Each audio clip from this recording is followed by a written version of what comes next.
নমস্কার। আজকে আমি সজনে ফুলের রেসিপি শেয়ার করব।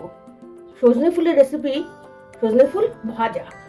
এই জন্য আমার সজনে ফুল লাগছে, আর আলুটা একদম যতটা পারেন পাতলা পাতলা করে কাটবেন, কেটে আর সজনে ফুলটাকে একটু ভালো করে থালায় পাতিয়ে পাতিয়ে বাছবেন। এইভাবে বেছে দেখুন আমার কতটা নোংরা বেরিয়েছে। তাহলে আমরা সোজা রান্নায় চলে যাচ্ছি। তার আগে ফুলটাকে ভালো করে 2-3 বার ধুয়ে নেব। তেল আমার গরম হয়ে গেছে। এবার আমি সর্ষে আর শুকনো লঙ্কাটা দেবো। শুকনো লঙ্কাটা ফাটিয়ে দেবো, একটু ঝাল ঝাল হবে তাহলে ভাজাটা। সর্ষেটা দিয়ে দিলাম, শুকনো লঙ্কা দুটো দিয়ে দিলাম। ফোড়নের গন্ধ বেরিয়ে গেছে, আলুগুলো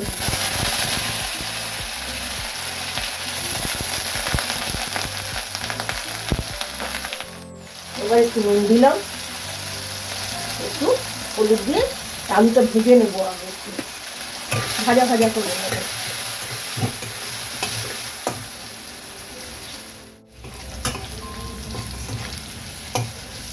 আলুটা আমার ভাজা ভাজা হয়ে গেছে।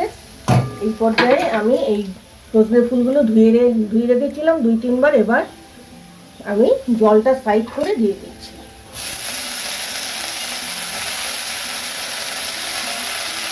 আবার একটু নুন হলুদ দেবো,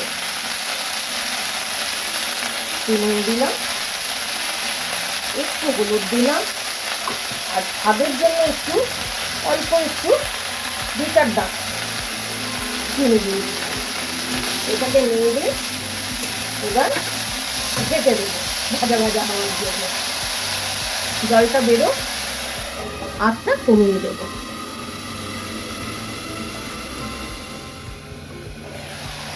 দেখুন ঢাকার ফলে ফুলের থেকে একটা জল জল বেরিয়েছে। এই জলটা শুকানোর পরই আমি ঢাকনা খুলে ভাজা ভাজা করবো। আবার আমি একটু ঢেকে দেবো।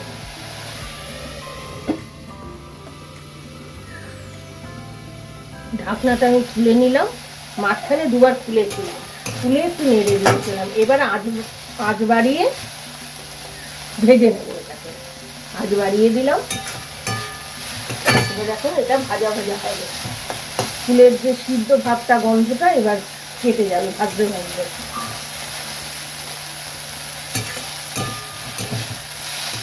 প্রায় হয়ে এসেছে। এই পর্যায়ে আমি একটু পোস্ত দিয়ে দেবো।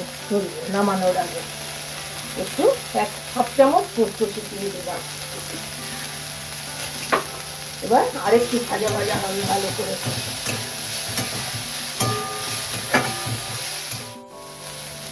তাহলে এটা 2-3 মিনিট সমানে নাড়তে হবে।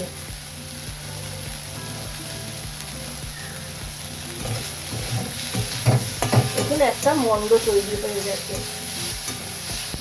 তাহলে আমার সজনে ফুল ভাজা কমপ্লিট।